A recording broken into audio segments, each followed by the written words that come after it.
Captain Sarah Chun had always been invisible in the right ways and visible in the wrong ones. At Langley Air Force Base, she moved through the halls like a shadow, her small frame and quiet demeanor making her easy to overlook among the towering fighter pilots who dominated the first fighter wing. But when someone needed to find fault, Sarah's gender, her ethnicity, or her methodical approach to flying somehow became magnified under an unforgiving spotlight. The morning briefing room buzzed with its usual energy as pilots gathered for the daily mission assignments.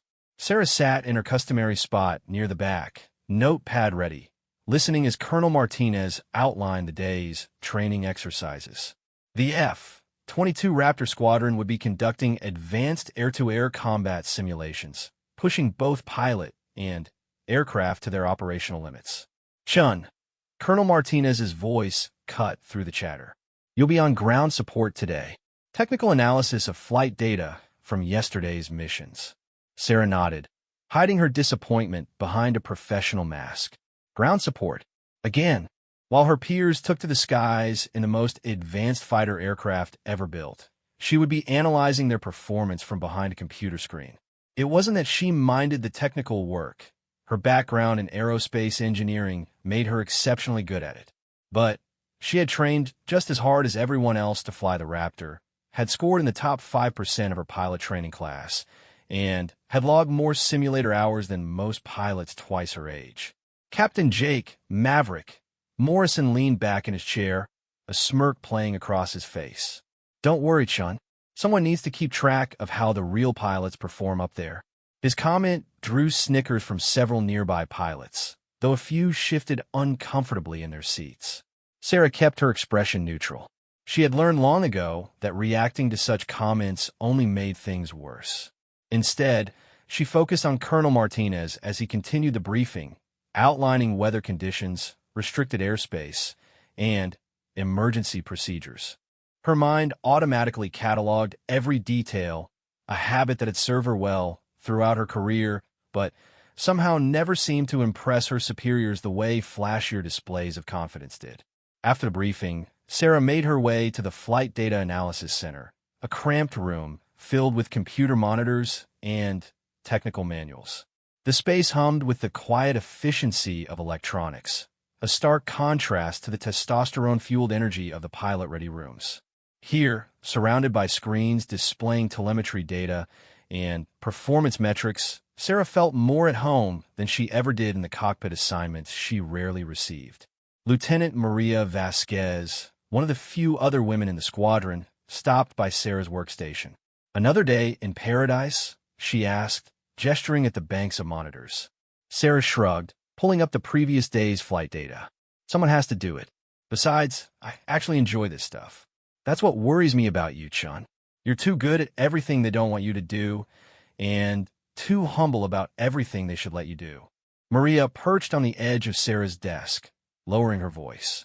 "You know, Morrison crashed the simulator twice last week, but somehow he's still getting prime flying assignments while you're stuck here." "The simulator data doesn't lie," Sarah replied, her fingers dancing across the keyboard as she brought up Morrison's flight records. "His spatial awareness scores are below average, and his reaction time under stress conditions is marginal at best." She paused, studying the numbers on her screen. "But he looks the part, and he talks a good game." Maria shook her head in frustration. "It's not right, Sarah. You've got more technical knowledge about these aircraft than half the pilots combined. Your situational awareness scores are off the charts, and every instructor who's worked with you says you have natural instincts for combat flying. Natural instincts don't matter if you never get the chance to prove them in actual flight operations," Sarah said quietly. She had accepted long ago that her path in the Air Force would be different from her male colleagues. The key was to remain professional, keep improving her skills, and wait for the right opportunity, even if that opportunity seemed increasingly unlikely to come. The morning passed quickly as Sarah immersed herself in flight data analysis.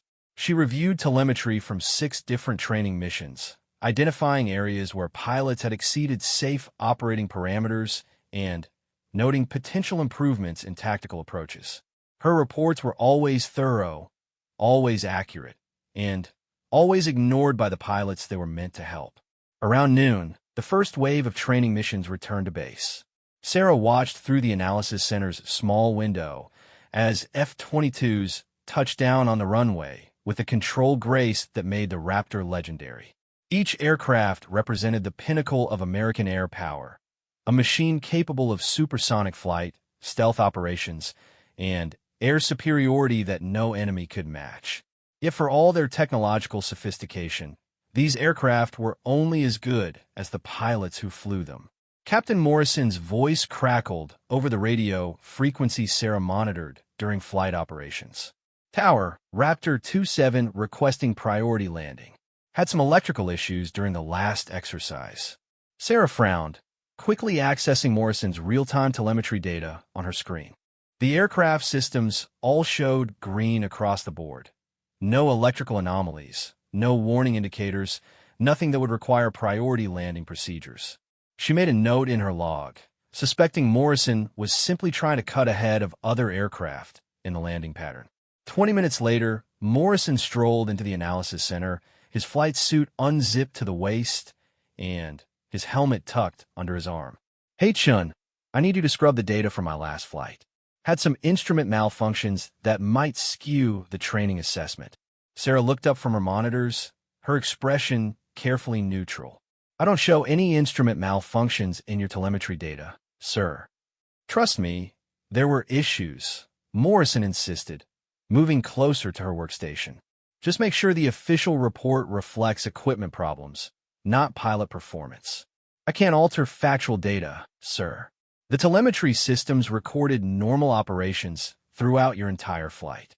Sarah's voice remained steady, professional, but inside she felt the familiar knot of frustration that came with these interactions. Morrison's easy smile faded slightly. "Look, Chun, I'm not asking you to lie. I'm telling you there were equipment issues that your precious computers might not have detected. Sometimes you need actual flight experience to recognize these things. The F-22's diagnostic systems are designed to detect anomalies that human senses cannot perceive," Sarah replied evenly. "If there had been electrical issues significant enough to affect flight performance, multiple redundant systems would have recorded them. Maybe that's the problem with putting people who spend more time with computers than in cockpits in charge of flight analysis," Morrison said, his tone sharpening. "You can't understand what it's really like up there from behind a desk." Sarah bit back her immediate response, which would have pointed out that Morrison's own flight hours were barely above the minimum required for his position, while her simulator time exceeded his total flight experience. Instead, she simply said, "I'll include your reported concerns in my analysis notes, sir." Morrison stared at her for a moment longer, then shrugged. "Your loss, Chun. Keep playing it by the book and see where it gets you." He turned and walked away, leaving Sarah alone with her screens and her growing certainty that the current system was fundamentally broken. The afternoon brought a new round of training missions, and Sarah settled back into her analysis routine. She tracked 6 more F-22s as they conducted high-altitude intercept exercises, monitoring everything from fuel consumption to weapons targeting accuracy. Her screen showed a real-time picture of modern air combat training, pilots pushing themselves and their aircraft through scenarios designed to prepare them for potential conflicts with near-peer adversaries. One pilot in particular caught Sarah's attention. Lieutenant Colonel James Hawk Peterson, the squadron's most experienced Raptor pilot, was demonstrating textbook flying techniques in every aspect of his mission. His approach angles were perfect, his energy management was flawless, and his tactical decision-making showed the kind of combat wisdom that came from 15 years of fighter operations. Sarah found herself studying his flight data, not just for analysis purposes, but to learn from a master of the craft. Peterson's voice came over the radio, calm and professional as always. "Control, Hawk requesting permission to extend exercise parameters. Want to test some high-G maneuvers at the edge of operational limits." Sarah leaned forward, watching as Peterson's F-22 began a series of maneuvers that pushed both pilot and aircraft toward their maximum capabilities. The G-force readings on her screen climbed toward levels that would have overwhelmed less experienced pilots. Peterson's biomonitoring data remained steady. His heart rate was elevated but controlled, his breathing regular despite the crushing forces acting on his body. This was what separated truly exceptional pilots from merely competent ones. Peterson didn't just fly the F-22. He became one with it, understanding its capabilities so intimately that pilot and machine functioned as a single entity. Sarah had studied hundreds of hours of flight data, but watching Peterson work was like seeing poetry written across the sky. The exercise concluded without incident, and Sarah began compiling her analysis of the day's training missions. Her reports would be distributed to squadron leadership, filed away in databases, and largely forgotten. But she took pride in the accuracy and thoroughness of her work, knowing that somewhere in the mountains of data she generated might be insights that could save lives in actual combat situations. As the day's shift wound down, Sarah gathered her materials and prepared to head home to her small apartment off base. The analysis center would operate around the clock, with night shift personnel taking over monitoring duties for any emergency situations that might arise. It was routine, predictable work that required attention to detail, but rarely offered opportunity for the kind of career-advancing visibility that came with high-profile flight assignments. Lieutenant Colonel Peterson appeared in the doorway, just as Sarah was shutting down her workstation. "Captain Chun, got a minute?" Sarah looked up, surprised. Peterson rarely spoke to anyone below his rank unless it was mission-related business. "Of course, sir." Peterson stepped into the room, glancing around at the banks of monitors and technical equipment. "Heard you've been doing some interesting analysis work. Colonel Martinez mentioned your insights on fuel efficiency optimization have saved the squadron significant operational costs." "Just applying basic engineering principles to operational data, sir," Sarah replied, though she felt a small surge of satisfaction that her work had been noticed by someone in leadership. "Mind if I ask your assessment of today's training missions?" Off the record, Sarah hesitated. Honest assessment of pilot performance was her job, but discussing it informally with senior officers could be tricky territory. "Overall mission objectives were achieved, sir. All pilots returned safely, and target engagement scores were within acceptable parameters." Peterson smiled. "That's the official line. What's your professional opinion?" Sarah glanced toward the door, ensuring they were alone. "Several pilots are operating below their potential, sir. Not due to lack of skill, but poor decision-making under stress. And some of our highest-scoring simulator pilots aren't getting enough actual flight time to translate their theoretical knowledge into practical expertise. Anyone in particular you think deserves more opportunities?" The question hung in the air between them. Sarah knew Peterson was testing her, seeing if she would lobby for herself or throw colleagues under the bus.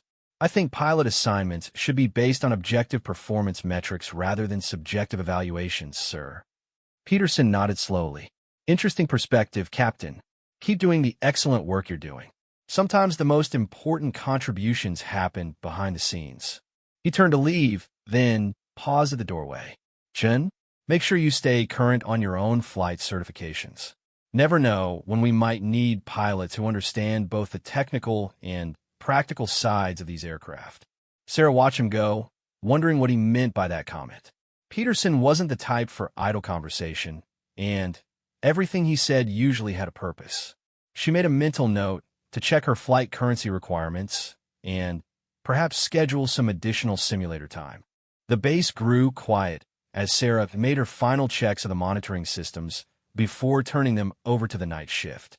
Through the small window, she could see the flight line where F-22s sat in their protective hangars, waiting for tomorrow's missions. Each aircraft represented millions of dollars and years of development, but they were only metal and electronics until skilled pilots brought them to life. Sarah had dreamed of flying the Raptor since her first day at the Air Force Academy. She had studied its systems, memorized its capabilities, and trained relentlessly to earn her place in the cockpit. But somewhere along the way, her path had diverged from those dreams. Instead of soaring through the skies in humanity's most advanced fighter, she spent her days watching others live the career she had wanted for herself. Yet as she gathered her things and prepared to leave the analysis center, Sarah felt no bitterness. Tomorrow would bring new challenges, new data to analyze, and new opportunities to contribute to her squadron's mission.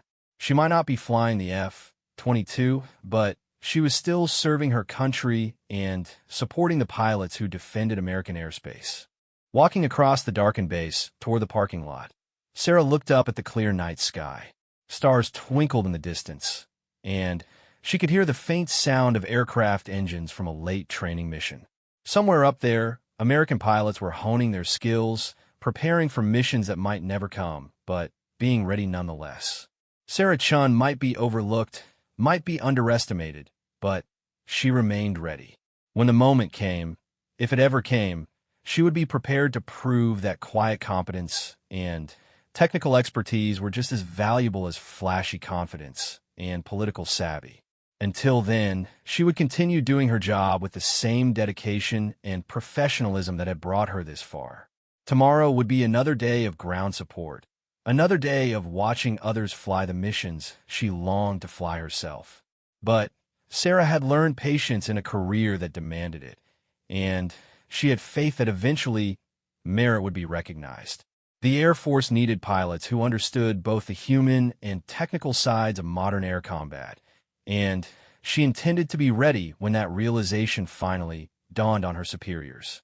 The night air was cool against her face as she walked her car, and Sarah allowed herself a small smile. She might be invisible to many of her colleagues, but she was far from defeated. Every day brought new knowledge, new insights, and new opportunities to demonstrate her value. And someday, perhaps sooner than anyone expected, Captain Sarah Chun would get her chance to show what she could really do behind the controls of an F-22 Raptor. 3 months later, Sarah's routine had settled into a predictable rhythm that felt both comfortable and suffocating. Every morning brought the same briefing room assignments, the same computer screens, and the same polite dismissals from pilots who saw her as support staff rather than a fellow aviator.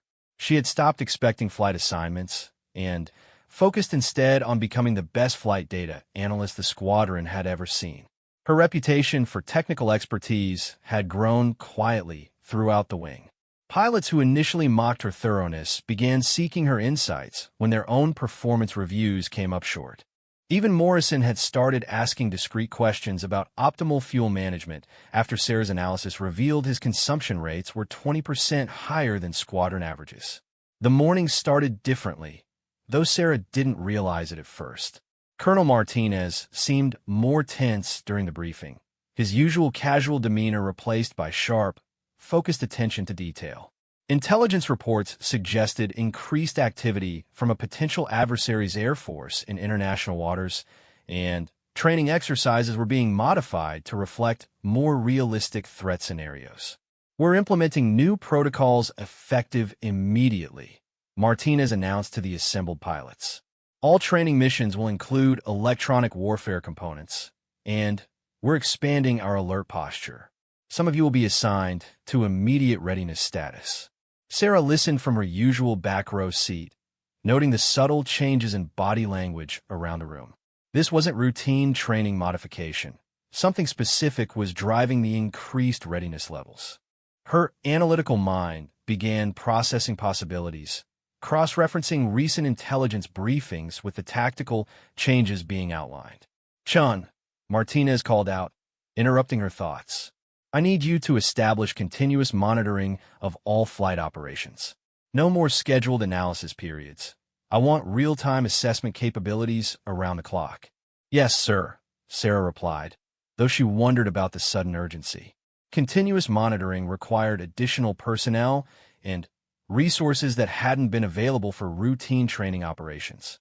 After the briefing, Sarah hurried to the analysis center to implement the new monitoring protocols. The overnight shift supervisor, Technical Sergeant Rodriguez, was already preparing for the expanded operations when she arrived. "Captain, we're getting some interesting chatter from intelligence sources," Rodriguez said quietly, pulling up classified communications on a secure terminal. "Can't share details, but there's definitely something brewing that's got leadership worried." Sarah nodded, understanding the implications without needing specifics. When intelligence activities increased and training protocols shifted overnight, it usually meant potential threats were being taken seriously at the highest levels. Her job was to ensure the squadron's aircraft and pilots were ready for whatever might develop. The first wave of morning training missions launched with noticeably different parameters. Instead of routine air-to-air exercises, pilots were practicing rapid response scenarios, intercept missions, and extended patrol operations. Sarah monitored 6 F-22s as they conducted mock responses to unidentified aircraft approaching American airspace. Lieutenant Colonel Peterson's voice came over the radio with more urgency than usual training missions warranted. Control, Hawk requesting clarification on engagement rules. Are we treating this as hostile contact or unknown intent? The response crackled back immediately. Hawk, treat as potentially hostile. Full defensive posture authorized. Sarah frowned, noting the language in her log. Training exercises typically used more generic terminology, but today's missions were incorporating specific operational phrases used in actual threat responses. She pulled up recent intelligence summaries on her secure terminal, searching for context that might explain the heightened alert status. What she found made her pause. Satellite imagery from the past week showed unusual aircraft movements from a foreign military base, including deployment of advanced fighters to forward positions. The timing coincided with diplomatic tensions that had been escalating in classified channels, though public reporting remained minimal. Her analysis was interrupted by an urgent communication from the Base Operations Center. Analysis, this is Ops. We need immediate assessment of pilot readiness levels for extended operations. How many of our current roster can handle sustained high-stress missions? Sarah quickly pulled up her comprehensive database of pilot performance metrics, cross-referencing physical condition, psychological evaluations, recent flight hours, and stress response data. The picture that emerged was concerning, but not surprising. Ops analysis. Current roster shows 12 pilots fully qualified for extended high-stress operations. 6 additional pilots marginal for sustained missions due to recent training gaps or stress response concerns. Recommend prioritizing flight hours for the marginal group if extended operations become necessary. Copy analysis. Provide detailed recommendations by 1400 hours. Sarah set to work immediately, knowing that her analysis might influence crucial decisions about pilot assignments in actual operational scenarios. This was no longer about routine training evaluation. Her assessments could directly impact mission success in real-world situations. As she compiled performance data, Sarah noticed disturbing patterns in the squadron's readiness levels. Several of the most visible pilots, including Morrison, showed concerning gaps in critical skills despite their prominent roles in training exercises. Meanwhile, pilots like herself who had been relegated to support roles often demonstrated superior technical knowledge and stress management capabilities. Her computer chimed with an incoming secure message from Lieutenant Colonel Peterson. Chun, need your honest assessment of pilot capabilities for potential real-world scenarios. This stays between us for now. Sarah stared at the message, recognizing the significance of Peterson's request. He was asking her to evaluate her own colleagues for actual combat readiness, not training exercises. The responsibility was both flattering and daunting. She spent the next hour creating a comprehensive analysis that prioritized objective performance data over subjective impressions. When Peterson appeared at her workstation an hour later, Sarah had prepared recommendations that would likely surprise squadron leadership. "What's your assessment, Captain?" Peterson asked, settling into a chair beside her desk. "Sir, our current pilot assignments don't align well with actual capability requirements for high-stress operations," Sarah began carefully. "Several pilots in primary roles show concerning performance gaps, while others in support positions demonstrate superior readiness indicators."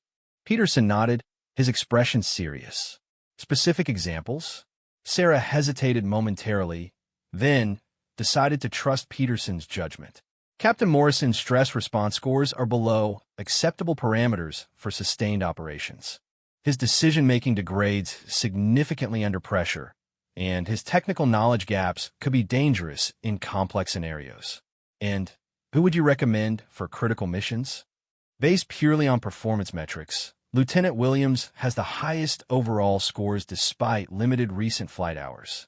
Captain Torres shows excellent stress management and superior tactical awareness. And Sarah paused, knowing her next recommendation would be unexpected. And Peterson prompted, "And I believe my own scores indicate readiness for operational assignments, sir." Sarah met Peterson's eyes directly. Understand that's not a typical self-assessment, but the data supports the conclusion. Peterson studied her for a long moment. "Chen, what's your current flight status?" "Fully qualified on F-22 systems, sir.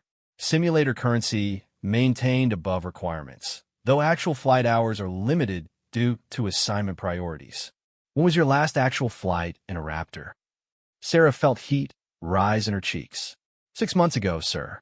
A proficiency flight that was cut short due to weather." Peterson stood, pacing to the window that overlooked the flight line. "Captain, I'm going to share something with you that doesn't leave this room. We may be looking at a real-world situation developing in the next 72 hours. Intelligence suggests potential air incursions that could require immediate response." Sarah's pulse quickened. "Sir, I've been reviewing your file. Chun, your academy performance, your technical scores, your analysis work here. You're one of the most qualified pilots in this squadron, but you've never been given the chance to prove it in actual operations. I appreciate your confidence, sir, but my flight currency can be addressed," Peterson interrupted. "What I need to know is whether you're ready to step up if we need every qualified pilot available." The question hung in the air between them. Sarah realized this was the moment she had been waiting for, perhaps without even knowing it. Not a routine training assignment or a token opportunity, but a genuine chance to prove her capabilities when it mattered most. "Yes, sir," she said without hesitation. "I'm ready." Peterson nodded slowly. "Good. I'm arranging for you to get current on flight operations immediately. Starting this afternoon, you'll be flying proficiency missions to bring your hours up to operational standards." Sarah blinked, hardly believing what she was hearing. "Sir, the Squadron Assignment Board is about to be revised based on operational necessity rather than traditional preferences," Peterson said firmly. "Colonel Martinez has given me authorization to make whatever changes are needed to ensure mission readiness." The implications of Peterson's words were staggering. Sarah was being offered not just flight assignments, but the opportunity to prove herself in potential real-world operations. After months of ground support and computer analysis, she was finally being recognized for her actual capabilities. "Thank you, sir," Sarah said, struggling to keep her voice steady. "I won't disappoint you. I know you won't, Chun. But understand this isn't about proving anything to me or anyone else. This is about being ready to defend American airspace if the situation requires it. Personal validation comes second to mission success." Sarah nodded, appreciating Peterson's direct approach. This wasn't charity or progressive politics. This was operational necessity based on objective assessment of capabilities. The best kind of opportunity she could have asked for. "Report to flight operations at 1500 hours, Peterson continued. "You'll be flying with me for your currency check ride. After that, you'll be integrated into the operational rotation immediately." As Peterson left the analysis center, Sarah sat in stunned silence, staring at her computer screens without really seeing them. 3 months ago, she had been invisible, overlooked, relegated to support roles despite her qualifications. Now, she was being fast-tracked into operational status because someone finally recognized what she had always known about herself. She spent the rest of the morning completing her pilot readiness analysis for the squadron, but her mind kept drifting to the upcoming flight. It had been 6 months since she had been at the controls of an F-22, but her simulator training had been constant and comprehensive. More importantly, her understanding of the aircraft systems was deeper than most pilots who flew regularly, but never bothered to study the technical details. At lunch, word had spread quietly through the squadron about assignment changes. Sarah noticed curious glances and whispered conversations as she moved through the dining facility, but she kept her expression neutral and focused on the afternoon ahead. Lieutenant Maria Vasquez caught up with her as Sarah headed back to the analysis center. Is it true? Are you really getting flight assignments? Operational necessity, Sarah replied carefully, not wanting to discuss details that Peterson had marked as sensitive. About damn time, Maria said with satisfaction. Half the pilots in this squadron couldn't find their way out of a paper bag without GPS assistance, but somehow you've been stuck behind computers for months. Sarah appreciated Maria's support, but she also understood the delicate position she was now in. Success would be scrutinized more carefully than failures, and any mistakes would be magnified by those who had never wanted her in operational roles to begin with. The afternoon flew by as Sarah prepared for her check ride with Peterson.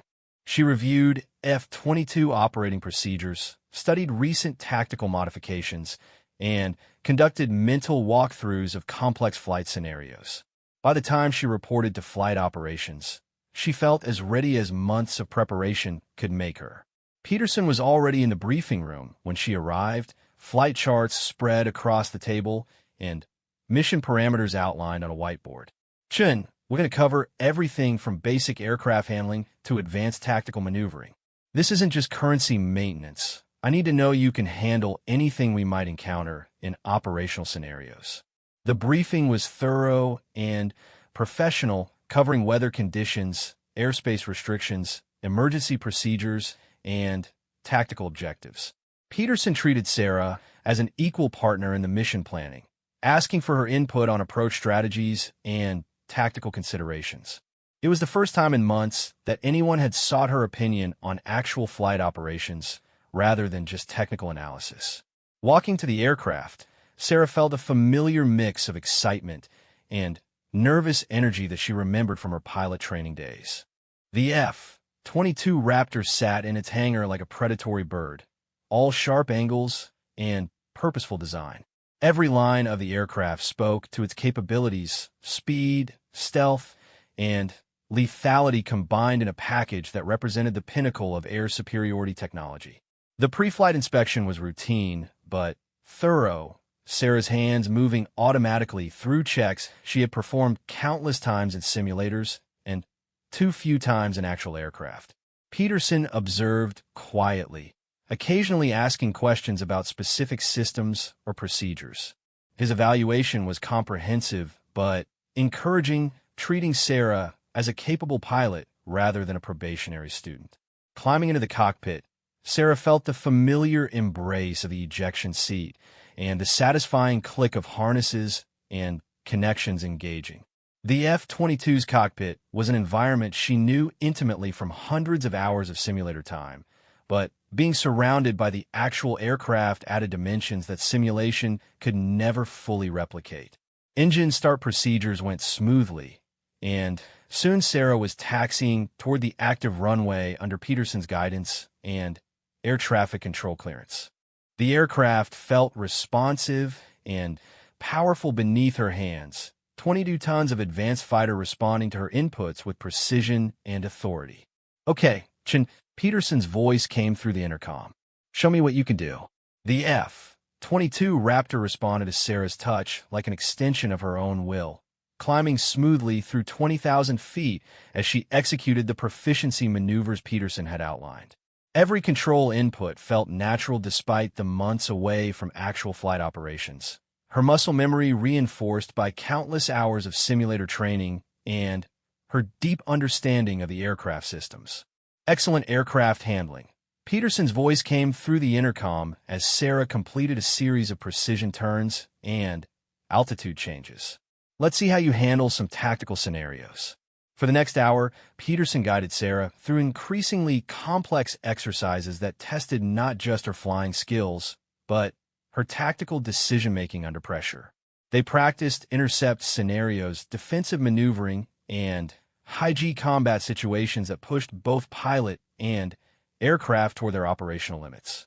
Sarah found herself falling into the rhythm of combat flying, her analytical mind processing multiple data streams while her hands guided the aircraft through maneuvers that would have been impossible in any previous generation fighter. The F-22's capabilities were extraordinary, but they required a pilot who could think and react at the speed of modern air combat. "Chun, your spatial awareness is exceptional," Peterson observed as Sarah successfully completed a complex multi-threat scenario. "How are you tracking multiple targets while managing energy and positioning?" "The tactical display integration, sir," Sarah replied, executing a climbing turn that positioned them advantageously against simulated threats. "I've studied the sensor fusion algorithms extensively. Understanding how the systems process and present information helps me interpret what I'm seeing more effectively."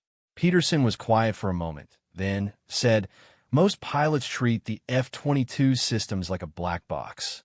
They use the information without understanding how it's generated. Your technical background is showing." As they returned to base, Sarah felt a satisfaction she hadn't experienced in months. The check ride had gone better than she had dared hope, and Peterson's feedback suggested she had demonstrated the capabilities necessary for operational assignments. More importantly, she had proven to herself that her skills hadn't deteriorated during her time in ground support roles. Landing at Langley, Sarah executed a textbook approach and touchdown that brought the $30 million fighter to a smooth stop on the runway. As they taxied back to the hangar, Peterson's voice came over the intercom one final time. "Chun, you're cleared for operational status effective immediately. Tomorrow you'll be integrated into the alert rotation." Sarah tried to keep her voice steady as she replied, "Thank you, sir. I won't let the squadron down. I know you won't. But remember what I said about personal validation coming second to mission requirements. We may be facing real situations soon, and I need pilots who can perform when it matters most." The next morning brought Sarah's first operational briefing as an active pilot rather than a ground support analyst.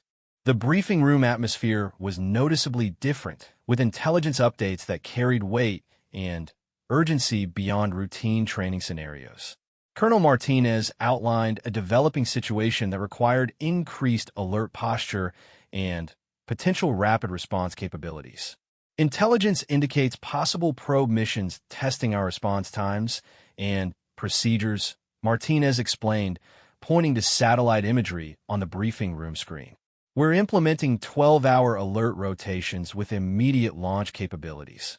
Sarah found herself assigned to the afternoon alert rotation alongside Lieutenant Williams and Captain Torres, two pilots she had identified in her analysis as among the squadron's most capable. It was both validation of her assessment skills and recognition of her own readiness for critical assignments. The alert facility was a specialized building adjacent to the flight line where pilots waited for potential scramble orders. Unlike the casual atmosphere of routine training, alert duty carried an edge of tension and readiness that reminded everyone present that their next flight might not be an exercise.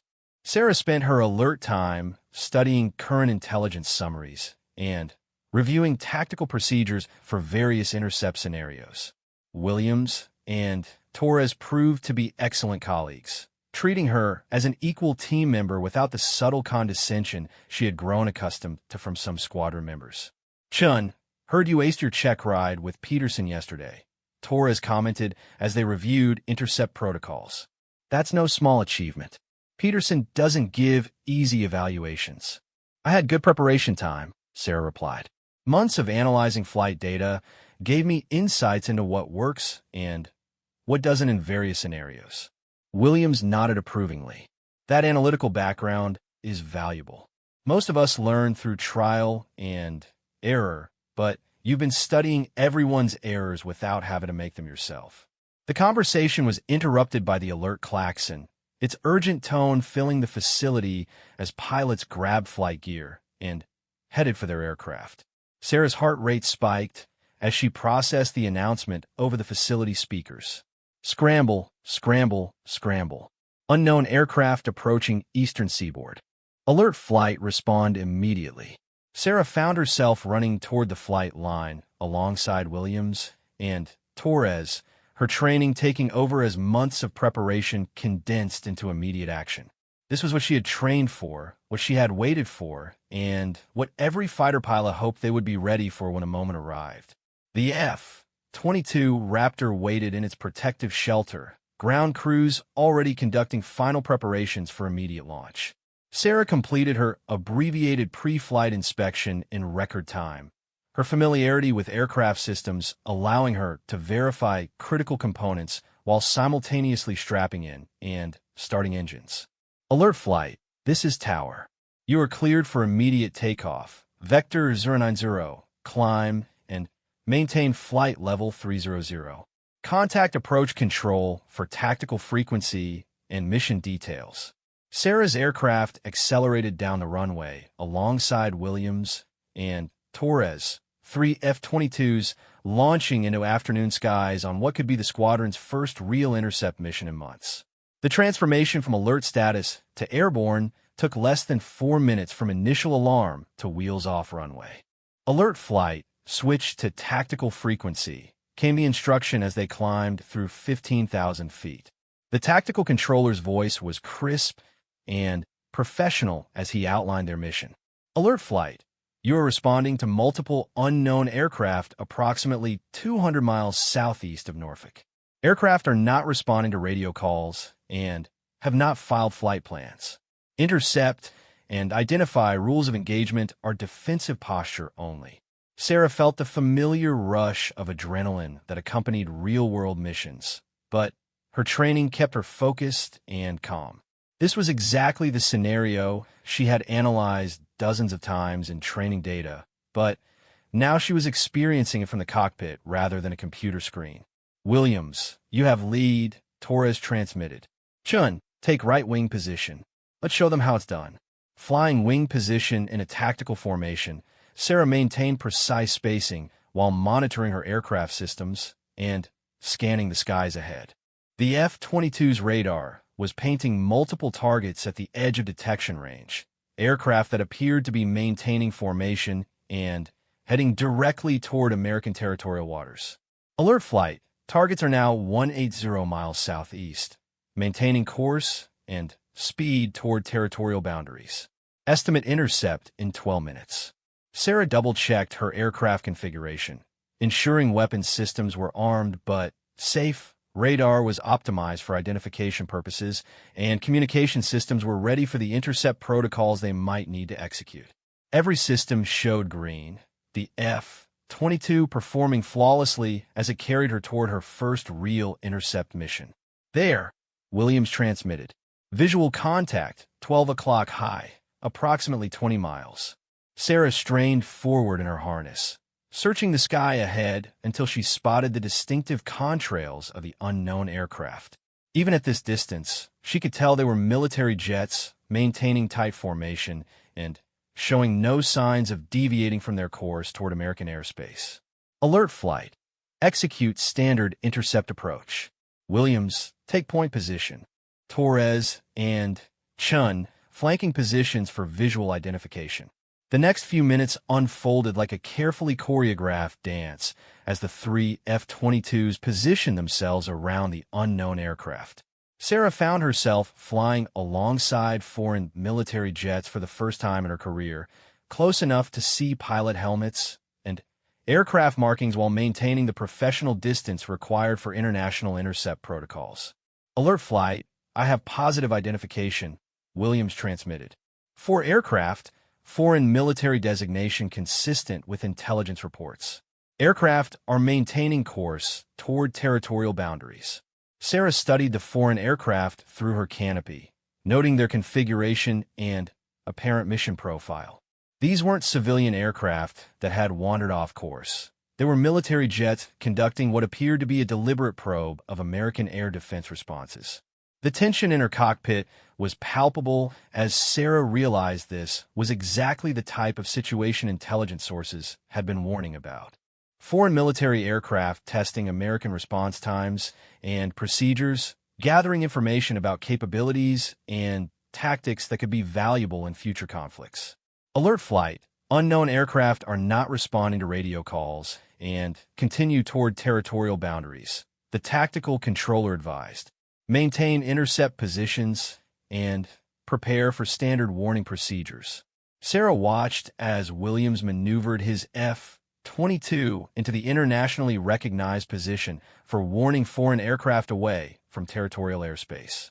It was a delicate balance between showing strength and avoiding escalation, requiring precise flying and professional restraint.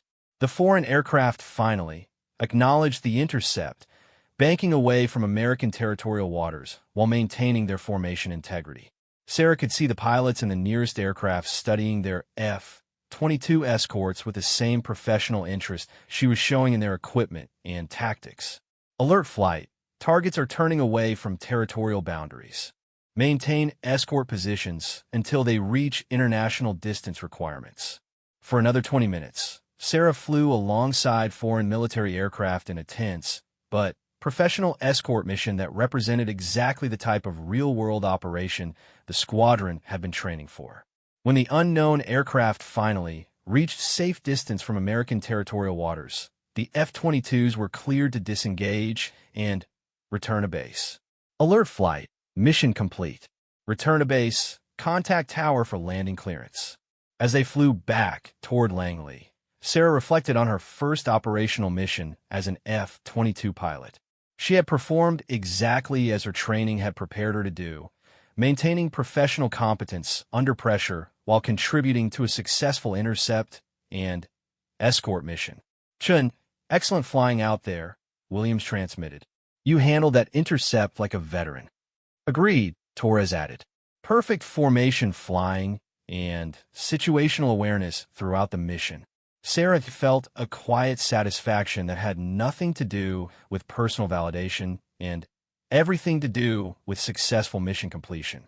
She had proven to herself and her colleagues that months of preparation and analysis work had translated into operational competence when it mattered most. Landing at Langley, Sarah executed another textbook approach and landing, bringing her F-22 to a stop on the same runway she had taxied from less than 2 hours earlier. But everything had changed during those 2 hours. She was no longer the overlooked analyst relegated to ground support. She was an operational F-22 pilot who had successfully completed her first real-world intercept mission. The post-mission debriefing was thorough and professional, with intelligence officers seeking detailed observations about the foreign aircraft and their apparent mission. Sarah's technical background proved valuable as she provided detailed assessments of the aircraft capabilities and potential intelligence gathering objectives. "Excellent work today," Colonel Martinez told the alert flight as the debriefing concluded. "Professional, competent, and exactly the kind of performance we need for these evolving situations." As Sarah walked back to the squadron building, still wearing her flight suit and carrying her helmet, she reflected on the journey that had brought her to this moment. Months of being overlooked and underestimated have been frustrating, but they had also provided time to develop the technical expertise and analytical skills that made her a better pilot than she might have been otherwise. Lieutenant Colonel Peterson appeared beside her as she headed toward the locker room. "Chun, heard the mission went well today." "Yes, sir. Excellent teamwork and professional execution by the entire flight." Peterson smiled. "I'm not surprised. Your performance today confirms what I suspected about your capabilities. You're going to be a valuable addition to our operational roster." Sarah nodded, appreciating the recognition, but already focused on tomorrow's challenges. "Thank you, sir. I'm ready for whatever assignments come next." "Good, because I suspect we're going to be very busy in the coming weeks. These probe missions are likely just the beginning of something larger." That evening, as Sarah completed her post-flight paperwork and prepared to head home, she realized how completely her situation had changed in just 24 hours. Yesterday, she had been the invisible analyst watching others fly the missions she dreamed of. Today, she was an operational F-22 pilot who had successfully completed her first real intercept mission. The transformation felt both sudden and inevitable, the result of years of preparation finally being recognized and utilized. Sarah had always known she was ready for operational assignments. Now she had proven it under real-world conditions that mattered. Walking across the darkened base toward her car, Sarah looked up at the stars and thought about the foreign pilots she had flown alongside that afternoon. They had been professional adversaries, representing potential threats to American security while maintaining the courtesies of international aviation protocols. Tomorrow would bring new challenges and new opportunities to prove herself in operational assignments. Sarah Chun was no longer overlooked or underestimated. She was exactly where she belonged, doing exactly what she had trained to do, ready for whatever missions lay ahead. 2 weeks into her operational rotation, Sarah had settled into a rhythm of alert duties and training missions that felt both challenging and natural. She had completed 6 intercept missions, each one building her experience with real-world scenarios while proving her capabilities to squadron leadership and her fellow pilots. The transformation from overlooked analyst to respected operational pilot was complete, but Sarah knew that her biggest test still lay ahead. The morning briefing on October 15th carried an unusual tension that experienced pilots recognized immediately. Intelligence reports indicated increased foreign military activity across multiple theaters, and several allied nations had reported unusual aircraft movements near their territorial boundaries. The squadron was placed on heightened alert status with reduced response times and expanded operational parameters. "We're implementing continuous alert coverage," Colonel Martinez announced to the assembled pilots. 12-hour rotations with 6 aircraft on immediate response status. "I want our best pilots managing these assignments." Sarah noted with satisfaction that her name appeared on the primary alert roster alongside the squadron's most experienced pilots. 2 weeks ago, she wouldn't have been considered for routine training missions. Now she was assigned to the most critical operational duties the squadron performed. Lieutenant Colonel Peterson approached her after the briefing. "Chun, your lead pilot for this afternoon's alert rotation. Williams and Morrison will be flying your wing positions." Sarah blinked in surprise. Being assigned as alert flight leader was a significant responsibility that typically went to pilots with years of operational experience. "Sir, are you sure about Morrison? His stress response scores have improved significantly since your recommendations led to additional training requirements," Peterson interrupted. "Sometimes people rise to meet expectations when they're finally held to proper standards."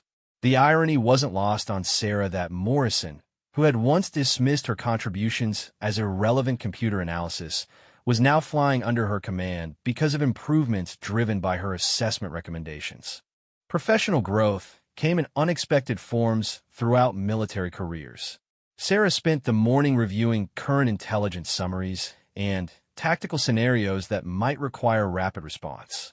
The geopolitical situation was more complex than routine training exercises typically addressed, with multiple potential flashpoints that could escalate quickly into situations requiring American air power intervention. At noon, she reported to the alert facility with Williams and Morrison for their 12-hour rotation. The atmosphere was noticeably different from her previous alert duties. This felt like preparation for actual combat rather than routine readiness maintenance. "Chun," Morrison said as they reviewed mission protocols, his tone more respectful than their previous interactions. "I owe you an apology for my earlier comments about computer analysis versus flight experience. Your technical insights have made me a better pilot." Sarah appreciated the gesture, though she was more interested in Morrison's actual performance improvements than his personal recognition of her contributions. "We all benefit when everyone performs at their highest level, sir." "That's very diplomatic," Williams observed with a slight smile. "What Sarah means is that we all benefit when people stop letting ego interfere with professional development." The afternoon passed quietly as the alert flight maintained readiness for potential scramble orders that didn't materialize. Sarah used the time to study tactical manuals and review recent intelligence updates, always seeking to expand her understanding of the complex scenarios they might face. At 1800 hours, just as Sarah was beginning to think they might complete their rotation without incident, the alert klaxon shattered the facility's quiet atmosphere. Scramble, scramble, scramble. Multiple unknown aircraft approaching from southeast. Alert flight, respond immediately. This is not a drill.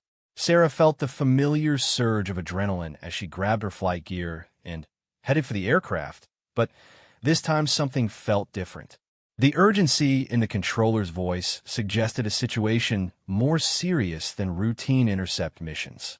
Running toward the flight line, Sarah heard additional details over the facility's speakers. Alert flight, be advised, multiple unknown aircraft are not responding to radio calls and are approaching territorial boundaries at high speed. Estimate 12 aircraft in formation. 12 aircraft. Sarah's mind processed the implications as she completed her abbreviated pre-flight inspection and started engines. Previous intercept missions had involved 2 to 4 aircraft. 12 suggested a deliberate probe mission or something potentially more serious. Alert flight. Tower clears you for immediate takeoff. Vector 120. Climb and maintain flight level 400. Contact tactical control for mission details. Sarah's F-22 accelerated down the runway alongside Williams and Morrison, 3 American fighters launching to intercept what could be the largest formation of unknown aircraft to approach American airspace in recent memory. Alert flight, switched to tactical frequency, came the instruction as they climbed through 20,000 feet. The tactical controller's voice carried unusual urgency as he outlined their mission. Alert flight, you are responding to 12 unknown military aircraft approximately 150 miles southeast of Norfolk. Aircraft are maintaining tight formation, high-speed approach toward territorial waters. No response to radio calls, no filed flight plans. Sarah's pulse quickened as she realized this was no routine probe mission. 12 military aircraft approaching American territory without communication suggested either a serious navigational error or a deliberate provocation that could escalate beyond routine intercept procedures. Williams, China's flight lead, she transmitted, acknowledging her command responsibility. Morrison, take left wing. Let's maintain formation integrity and prepare for multiple aircraft intercept. The next 20 minutes passed in focused preparation as the F-22s climbed toward intercept altitude while monitoring radar contacts that were becoming clearer with each passing minute. Sarah coordinated with tactical control while managing her flight's positioning and reviewing intercept procedures for large formation encounters. Alert flight, targets now visible on radar at 80 miles. 12 aircraft in formation, maintaining course toward territorial boundaries. Estimate intercept in 8 minutes. Sarah double-checked her aircraft systems while mentally rehearsing the complex procedures required for intercepting multiple unknown aircraft. This was beyond anything she had trained for in simulator exercises or previous operational missions. There, Williams transmitted. Visual contact, 12 o'clock low, approximately 15 miles. Sarah spotted the formation immediately. 12 aircraft flying in tight precision formation that demonstrated military training and discipline. Even at distance, she could see they were advanced fighter aircraft, not civilian planes or transport aircraft that had wandered off course. Alert flight, execute intercept approach. Williams right flank, Morrison left flank. I'll take point position for identification. Sarah maneuvered her F-22 toward the lead aircraft in the unknown formation, following international protocols while maintaining careful distance for what appeared to be fully armed military fighters. The tension in her cockpit was palpable as she realized this intercept carried much higher stakes than her previous missions. Alert flight, I have positive identification, Sarah transmitted after studying the lead aircraft. 12 military fighters, foreign designation, full weapons load visible. Aircraft continued toward territorial boundaries without communication. The implications were clear to everyone involved. 12 armed foreign military aircraft approaching American territorial waters without communication represented either a serious navigational error or a deliberate provocation that could escalate into actual combat within minutes. Alert flight. Unknown aircraft are now 15 miles from territorial boundary. Tactical control advised. Execute standard warning procedures immediately. Sarah positioned her F-22 in the internationally recognized warning position, but The foreign aircraft showed no signs of acknowledgement or course deviation. 12 fighters maintaining formation and heading directly toward American territorial waters despite clear warnings from armed F-22 interceptors. Alert flight, targets are not responding to visual warnings and continue toward territorial boundaries, Sarah reported. Estimate 5 minutes to territorial water boundaries at current speed. The next few minutes felt like hours as Sarah maintained intercept position alongside foreign military aircraft that showed no signs of deviating from their course toward American territory. This was the scenario every fighter pilot trained for, but hoped never to experience. Armed foreign aircraft approaching American airspace despite clear warnings to change course. Alert flight, targets are now 5 miles from territorial boundaries, tactical control transmitted. Maintain intercept positions and prepare for escalated warning procedures. Sarah could see the pilots in the nearest foreign aircraft studying her F-22 with the same intensity she was showing toward their formation. Professional military aviators on both sides understanding the implications of the situation developing around them. Then, everything changed in an instant. The lead foreign aircraft began banking sharply to the left, while the rest of the formation maintained course toward American territorial waters. Sarah realized immediately that something was wrong with the lead aircraft's maneuvering. The bank angle was too steep, the aircraft's response seemed sluggish, and the pilot appeared to be fighting for control. Alert flight, lead target aircraft appears to be experiencing control difficulties, Sarah transmitted, watching the foreign fighter's increasingly erratic flight path. Aircraft is departing formation and descending rapidly. The foreign pilot's situation became clear within seconds. His aircraft was in serious trouble, losing altitude and airspeed while the pilot struggled with what appeared to be major control system failures. Within moments, the fighter would either crash into the ocean or the pilot would need to eject. Alert flight, lead target aircraft is in emergency descent, Sarah reported. Pilot appears to be preparing for ejection sequence. This was a scenario no training manual adequately covered.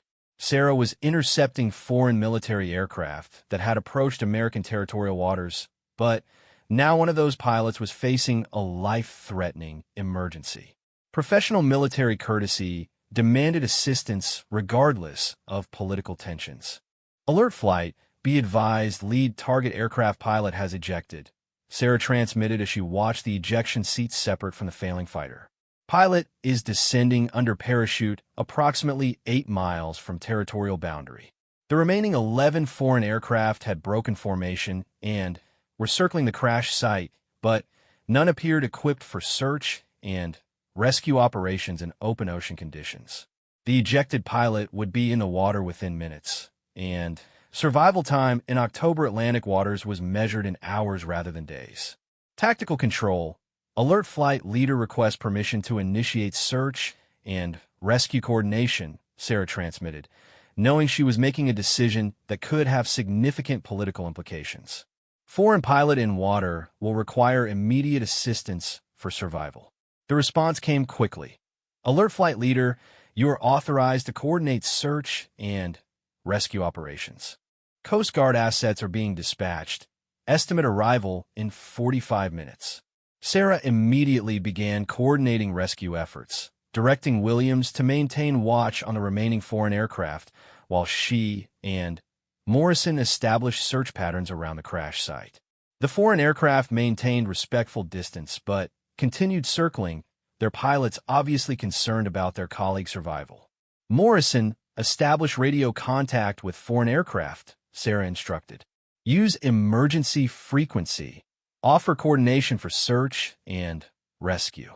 Morrison's voice came over the emergency frequency moments later. Foreign aircraft, this is United States Air Force. We are coordinating search and rescue for your pilot. Request you maintain current positions for safety during rescue operations. The response came immediately in accented but clear English. United States Air Force, this is foreign flight leader. We appreciate assistance for our pilot. We will maintain positions and provide any support needed. For the next 30 minutes, American and foreign military aircraft worked together to track the downed pilot's position and guide approaching Coast Guard rescue assets to the correct location. Political tensions were temporarily set aside in favor of professional courtesy and basic human decency.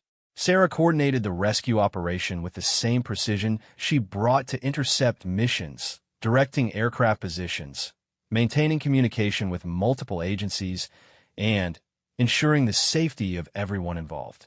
Her analytical skills and technical expertise proved valuable in managing the complex logistics of international search and rescue coordination.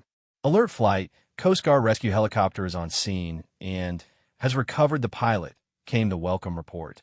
Foreign pilot is conscious and responsive, being transported to Norfolk Naval Hospital for medical evaluation. The foreign aircraft formation leader transmitted on the emergency frequency. United States Air Force, we express gratitude for professional assistance. Our pilot owes his life to your quick response and coordination. Foreign flight leader, we are pleased we could provide assistance, Sarah replied. Professional aviators always support each other in emergency situations. As the foreign aircraft departed American airspace and the Coast Guard completed rescue operations, Sarah reflected on the remarkable transformation of what had begun as a potential military confrontation. Professional competence and human decency had turned a tense intercept mission into successful international cooperation. The flight back to Langley gave Sarah time to process what had just occurred. She had commanded her first major intercept mission involving 12 foreign military aircraft, managed a complex international rescue operation, and demonstrated that American pilots would provide assistance to any aviator in distress regardless of political circumstances. Chun, outstanding mission leadership today, Williams transmitted as they approached Langley for landing. You handled a potentially explosive situation with exactly the right balance of firmness and professionalism. Agreed, Morrison added. Your decision-making under pressure was exemplary. That could have escalated badly if not handled correctly. Sarah felt deep satisfaction as she brought her F-22 in for landing, knowing she had successfully completed the most challenging mission of her career. More importantly, she had proven that months of analysis work and technical expertise translated into superior performance under pressure when lives were at stake. The post-mission debriefing lasted for 3 hours as intelligence officers, military lawyers, and senior leadership sought detailed reports about every aspect of the mission. Sarah's comprehensive documentation and precise recall impressed everyone involved, confirming that her analytical background enhanced rather than hindered her operational capabilities. Exceptional performance today, Captain Chun, Colonel Martinez said as the debriefing concluded. Your leadership prevented a potential international incident while saving a pilot's life. That's exactly the kind of professional competence we expect from our finest aviators. Later that evening, Sarah sat in her apartment reading news reports about the day's events. Media coverage focused on successful international cooperation during the rescue operation, with government officials praising professional military conduct that had prevented potential escalation while demonstrating American humanitarian values. None of the reports mentioned that the mission had been led by a pilot who, just weeks earlier, had been overlooked and underestimated by her own squadron.